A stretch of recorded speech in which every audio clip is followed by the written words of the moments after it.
I'm sure you have an opinion on the topic, and I don't know virtually anyone in this room.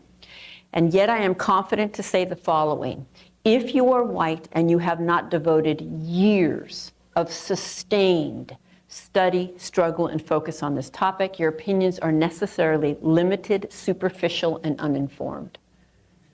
Wow, how can I say that when I don't even know you? I mean, maybe you've been to Costa Rica.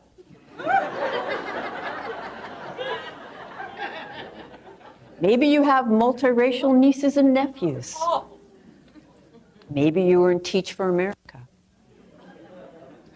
After 20 years of doing this work, I feel very clear about the following. There is something profoundly anti-black in this culture. And in the white mind, black people are the ultimate racial other. We have the most energy about black people. We have the most resentment and anxiety about black people. And when I have a very short period of time with white people and I want you to get in touch with your early messages, I ask you to think about black people, right? And anti-blackness, there are poles, right? White is here and black is here. And I don't have time to get into it, but there is no white without black. There's a deep need for white, the white collective. There is no superiority without inferiority, right? So there are poles, and anti-blackness cuts across all groups, including black people. The darker you are, the more compounded the oppression. And while I'm here to challenge white people in our complacency, there's a very sensitive couple questions I think peoples of color have to ask themselves. One, what does anti-blackness look like in our group, and who have I aligned with? Right? So having mentioned history, anti-blackness, it's a system, I want to just give you one glance at the trajectory of anti-blackness since the beginning of this country to the current time to illustrate those points. And this slide will be deliberately dense, and we can think about it as state-sanctioned organized crime, quite frankly, against African Americans. And it begins with kidnapping and 300 plus years of enslavement, torture, rape, and brutality, and it carries on. About 1/4 of the way in here, bans on testifying against whites, and you are in my lifetime. 1/4 of the way in that slide, you were in my lifetime where it was technically legal to murder black people in this country. I would love to never again hear another white person say I didn't own slaves, as if that ended on that day. And about halfway in at employment discrimination, you are now in 2019 with copious empirical evidence. And if you don't know some of these things, that's on you to educate yourself. But I'm going to pick it up in 2019, and let me repeat, copious empirical evidence. Employment discrimination, educational discrimination, bias laws and policing, white flight, subprime mortgages, mass incarceration, school-to-prison pipeline, disproportionate special education referrals and punishments, testing, tracking, school funding, biased media, voter suppression, cultural mockery, historical omissions, unaddressed trauma, to name a few. It's a system. It's the system we're in, and none of us could be and none of us were exempt from its forces. And this system is not interrupted by friendliness. The system is not interrupted because I smile at black people when I pass them by or go to lunch on occasion. And African Americans are not and have never been in the position to do this to the entire white collective, and the white collective has always been and continues to be in the position to do this to African Americans. There is no such thing as reverse racism. Okay? I can say it because nothing in dominant culture gives us the information we would need to have an informed opinion on arguably the most complex, nuanced social dilemma for the last several hundred years. For example, you can get through graduate school in this country without ever discussing racism, can you not? You can get through teacher education in this country without ever discussing racism. And if you're in a progressive teacher education program, you'll have one required course, multicultural of some sort. But that doesn't mean you'll be discussing racism. You might just be talking about how to introduce ethnic authors in February. Okay? You can get through law school. You can be seen as qualified to lead anything virtually. Right? So the first challenge for those of us who are white is humility. Hello lovelies, welcome to today's episode. This white woman professor is trying to talk a lot about racism and the damage it has caused in many people's life. If this time around people would stand up and try to educate more about it, they will be the one to unite together and stop each and everything, because there is no any way people are going to keep living in this life, and yet you are seeing the way this racism is still causing a lot of damages more than what we want to have as human beings. Let's get to hear her very well. Drop your thought in the comment section, then you come back with more commentaries. Reinforcing the centrality of whiteness. I want to name that. And trust me, I've gone home many a night and tossed and turned over that. Where I always land is that it is a both and. Right? To not use this position in this way, for me, is to really be white. And I'd like to be a little less white. Right? And a little less white, by the way, does not mean a little more Italian American. Okay? It means a little less oppressive, quite frankly, a little less oblivious and arrogant and ignorant and certain, and a little more humble and curious and vulnerable. Right? The last thing that I want to acknowledge is that nothing in society gives any of us good information about how this works. And so hopefully, again, as an insider, I can offer something to people of color. I do think people of color know about white fragility way more than I ever will. But again, I do have an insider's perspective. So let me say a little bit about some of the challenges of trying to educate white people on racism. And a great example is I was recently going to give a similar talk to a large tech company, and before they would sign the contract, the legal department wanted to see my slides. And when they got to this slide, they actually asked me if I could take the word white off the slide. To which I replied, "You really should have vetted me before you called." No, I won't. All right. First of all, I've never met a white person who doesn't have an opinion on racism, have you? If you are not sure all white people have an opinion on racism, just bring it up the next time you're around a bunch of white people, maybe tonight when you have a drink in Noe Valley. Okay. I don't think you can grow up in this society or spend any significant time here or any other Western-oriented white settler colonial context and not develop an opinion on racism. That doesn't make it informed. So I'm going to say perhaps my first controversial thing. If you are white, I'm sure you have an opinion on the topic, and I don't know virtually anyone in this room. And yet I am confident to say the following. If you are white and you have not devoted years of sustained study, struggle, and focus on this topic, your opinions are necessarily limited, superficial, and uninformed. Wow, how can I say that when I don't even know you? I mean, maybe you've been to Costa Rica.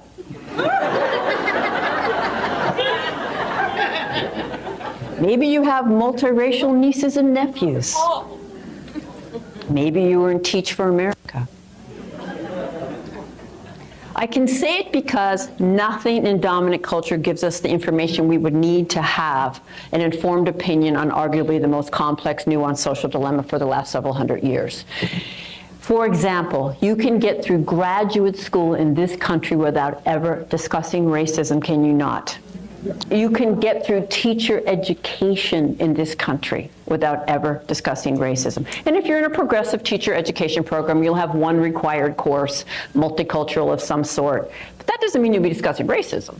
You might just be talking about how to introduce ethnic authors in February. Okay? You can get through law school. You can be seen as qualified to lead anything virtually. Right? So the first challenge for those of us who are white is humility. I want you to know that I'm not standing in front of the choir right now. Even if you volunteered to come, there is no white choir. I am not the choir. And the moment I think I'm the choir, I'm going to be complacent and arrogant and probably defensive about any suggestion that I might not be as much of the choir as I think that I am. Second challenge is that if I do a good job, this won't be comfortable, particularly for the white people in the room, for the whole time. The status quo is racism, and as a white person, that's comfortable for me virtually 24/7. So I'm not here to uphold that. I want to unsettle that, because we will not get where we need to go from a place of white comfort. The key is what we do with those moments of discomfort if I manage to stimulate them. We can certainly use them as a way out. We can also ideally use them as a relatively rare way in. Why does this unsettle me? What would it mean if it were true? And there are two places where white people begin to get uncomfortable when I give a talk, whether you can consciously articulate it to yourself or not. The first place is how often I'm going to say the word white. So prepare yourself, about 100 times. And we're not used to being seen racially. And we're not used to having people proceed as if our race has meaning. And the second place where we can begin to get uncomfortable is that I am going to challenge the very precious ideology of individualism. And I'm going to do it by generalizing about white people all night long. And you're going to be just fine. Okay?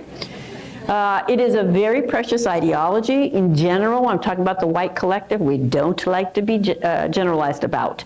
And so just so you know, if I thought it was racist to generalize about white people, I wouldn't do it, so you don't have to send that email. You can actually ask yourself, well, might I be missing something if I don't understand it? Right? Rather than she must be doing that wrong. Okay? Yes, we are individuals, of course. And I couldn't possibly hold every person's story in this room, even if I wanted to. We are also members of a social group. By virtue of our membership in this social group, we could literally predict whether you and your mother were going to survive your birth, regardless of your age. We can predict how long you're going to live because you're a member of this social group. There's a collective experience to being white. There are shared messages. We are all swimming in the same water, right? And just like gender, the way you respond to gender socialization, your challenges to gender socialization, you may have them, there's variations, but nobody can avoid dealing with gender socialization and responding to it. It is the same with racial socialization, right? So every moment that you want to exempt yourself, try this. All right, she's saying most white people X. I was a Y. Okay, good for you. Okay, you were Y. Most are X. How did Y set you up into the racial hierarchy you live in, swim in, grew up in, breathe in, right? It set you up differently than X set me up, but we both got set up. It's on you to use everything you see as unique about yourself and figure out how it set you up rather than exempted you. And finally, we don't tend to understand the systemic nature of racism. So let's just start there, and I'm going to do this the way that I always do this to explain the difference between personal prejudice that everybody has and systemic racism. So prejudice, prejudgment, everyone has it. There is no human objectivity. We get it from everywhere across our lifespans. Most of it is not conscious. I would highly suggest, and I think it's being sold out there, Dr. Jennifer Eberhard's new book, Biased, where she pulls together all the research, and the research is clear. All of us have prejudice. I'll use the term bias, and most of it is implicit or unconscious. Okay? And therefore, all of us act on it. The way you see the world drives the way you respond to the world. Right? So everybody has it, everybody does it. But when you back one group's collective racial bias with legal authority and institutional control, it is transformed into a far-reaching system that becomes the default. It becomes automatic. It's not dependent on your friendliness or your good intentions, right? So it gets embedded in all the institutions and also in cultural definitions of what's even normal. Right? What is professionalism? What is intelligence? Whose stories are told by whom? Whose stories are not told? Right? And I'm going to use an example from one form of oppression to launch us into the form we're here to talk about tonight. So we're here to talk about racism. I'm very clear you can't really separate these out. But for our purposes, we're going to take a focused look on racism. But I'm going to draw from an example from the form called sexism. And relax, I'm going to use dominant language because I'm going to use this the way our textbooks teach us, right? So hang in there. Women got the right to vote in this country in 1920. There was only one possible way that women could get the right to vote, and that was for men to give it to us. Women couldn't vote on the right to vote. They couldn't even speak in many public forums to advocate for their right to vote. Could a woman be prejudiced against a man and mean to him in a one-on-one interaction? Of course. Could women as a group literally deny every single man in the society his civil rights? No. Could men deny every woman in the society her civil rights? Yes. And that is a significant difference that must be acknowledged in language, right? Right. So think about today. In 2019, I'm going to offer you a question. Today, if men as a group wanted to take away our right to vote, could they? Now that's a little easier to see today than it was about 10 years ago when I first started asking this question. But I have been asking this question for many years because this is the best example of the difference between individual prejudice and institutional power, when yours is backed. And most people, when I offer that question, there's confusion, they're not so clear. Some people are sure that they could, some are not, which is also part of how oppression works. So let me just show you some basic statistics from 2019. The Fortune 500 CEOs are 98% male. The 10 richest Americans are all men. 7 of them are the richest people in the world. I think economic power is probably the ultimate form. The presidency and the vice presidency has always been 100% male. The Senate, keep in mind we're celebrating the most diverse Senate Congress we've ever had. 75% male. House of Representatives, 70% male. The current cabinet, 84% male. U.S. mayors, 80% male. U.S. governors, 84% male. Federal judges, 87% male. Police officers, 85% male. So I'll just ask you again, if they wanted to. I'm not saying they would. My point is, by definition, institutional power is deeply embedded in the fabric of society. It's embedded across history. These are not flexible systems. Heads up, we live in patriarchy. We live in an androcentric, male-dominated, patriarchal society. We always have, and it didn't end in 1920. And I'm very confident that if Hillary Clinton had become president, patriarchy wasn't going to end that day.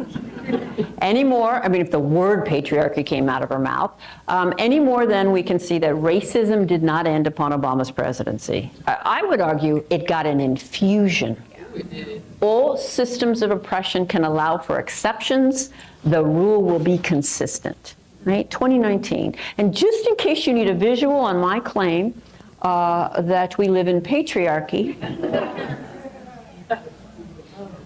This is the House Freedom Caucus. This is arguably the most powerful committee in the nation. Talk about making decisions at the table that will affect the lives of people who are not at that table. They're literally discussing the health care bill when this picture was taken. Right? In case you need an image from popular culture, this is cover of Vanity Fair.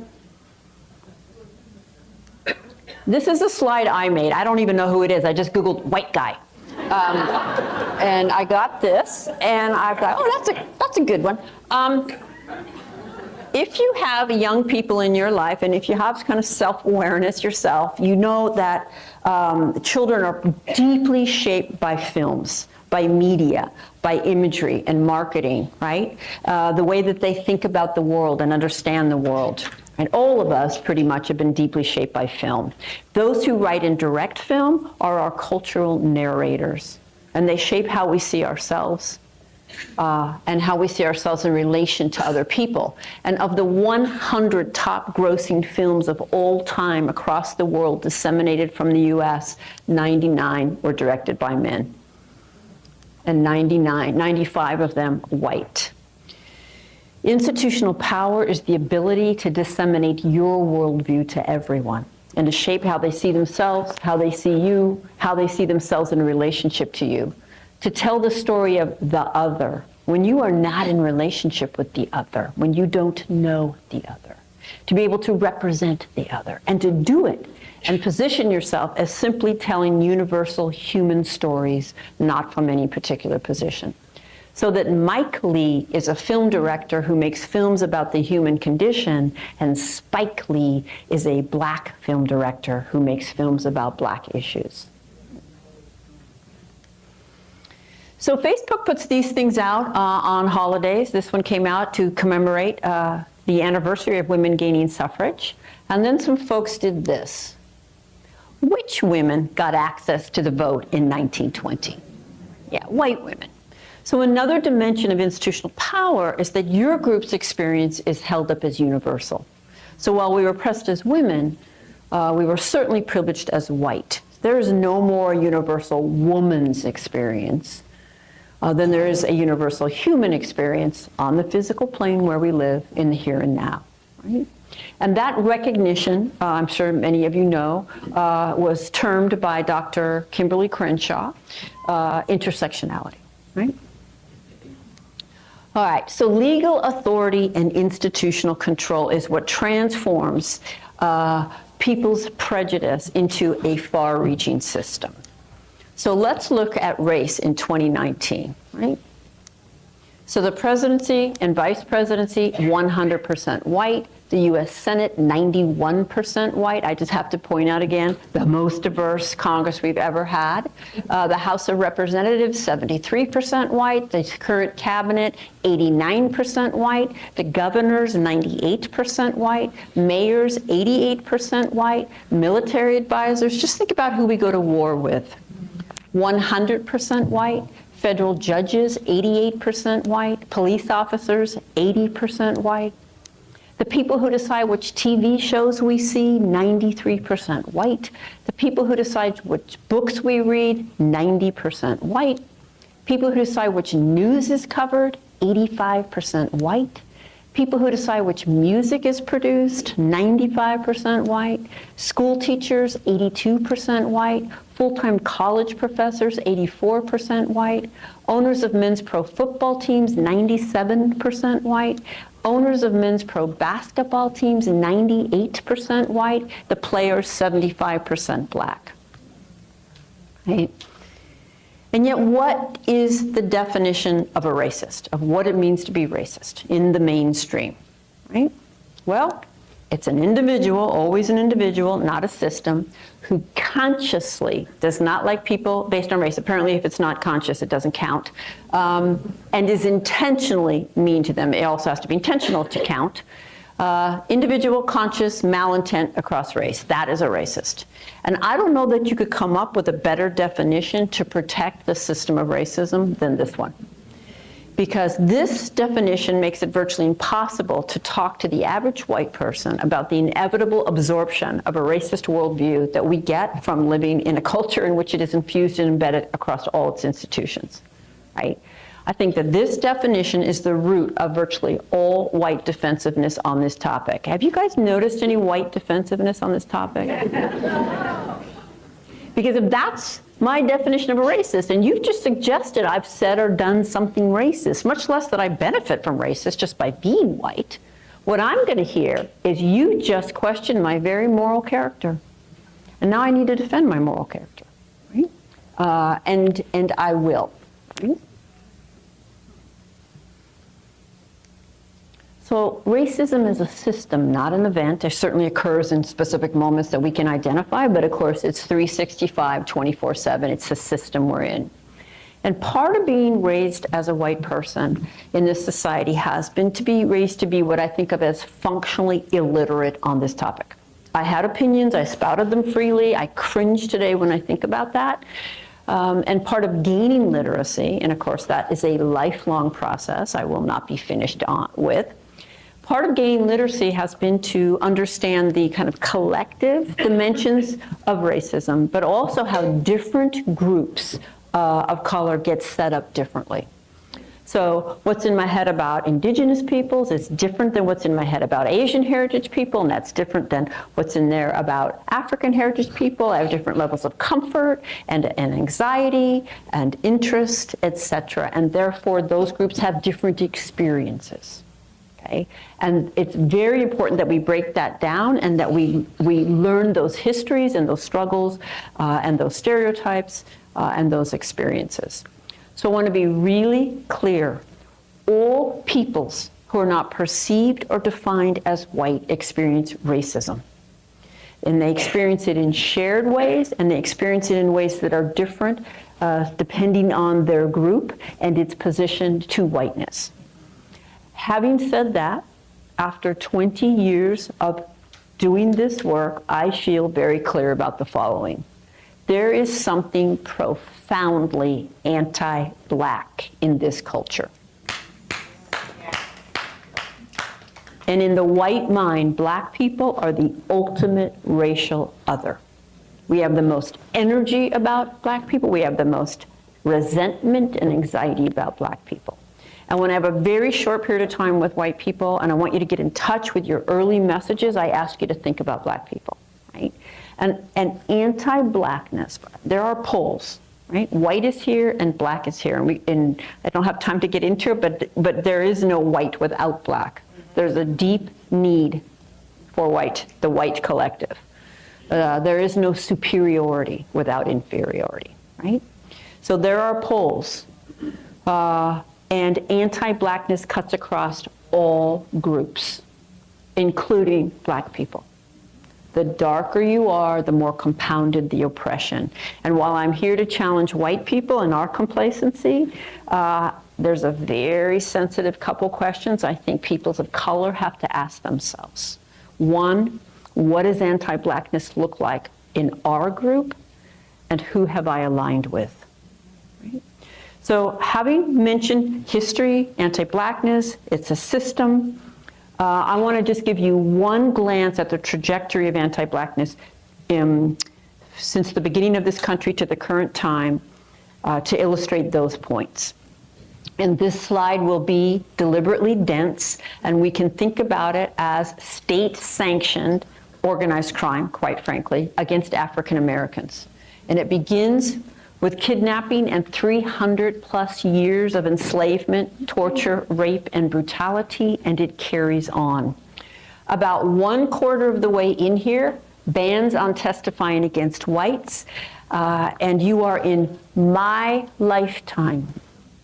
1/4 of the way in that slide, you were in my lifetime where it was technically legal to murder black people in this country. I would love to never again hear another white person say I didn't own slaves, as if that ended on that day. We've been talking about racism for so long. It has been a debate for years, from generation to generation. When you try to see till death, this is something which is causing a lot of damages more than building this country of America.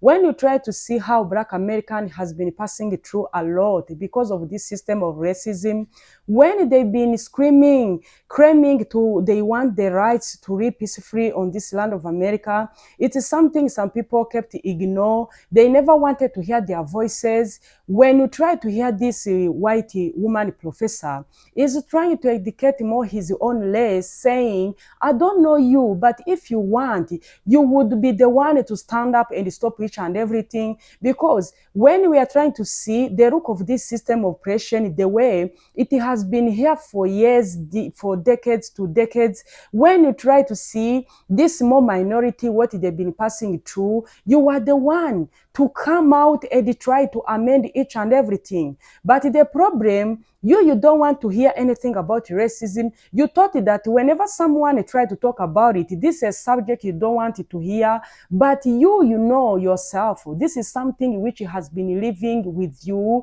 This is something you always fight with. This is something you grow in your community taught you to embrace. Now this time around, we are trying to tell you, you have the key to stop each and everything. You are the one the society is looking to. But for you to amend this situation, you need to have enough knowledge about it. Because I've seen some of you, you are still living with that mentality, thinking that whatever this small minority talk about, it is something which is like exaggerating. They are making excuse in each and everything. Most of you don't even really understand the pain, their struggle, because you are keep saying we was not there. This is our ancestors. Why would these black people always address us? What have we done to them? Which is something heavy to understand for them. Nothing concerns us. But when you try to hear very well, a lot of people, they understand black people's struggle, especially most of these professors, most of the people who are highly educated, they know each and everything.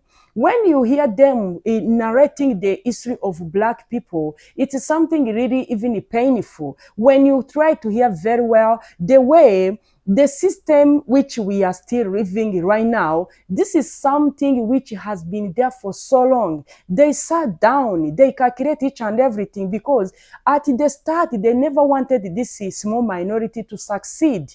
If this European came down on this land and tried to store each and everything, they try to put each and everything in a new version so no one will know how each and everything started. That's the reason why they kept trying their best level to bring a lot of policies to go against these black people. No wonder we are keep seeing this oppression in a modern way, because if they come out to say that we are bringing integration, we are stopping segregation, martial law, black people this time around have the right to do whatever they want, to study whatever they want. But this is something which is always bring a lot of problems.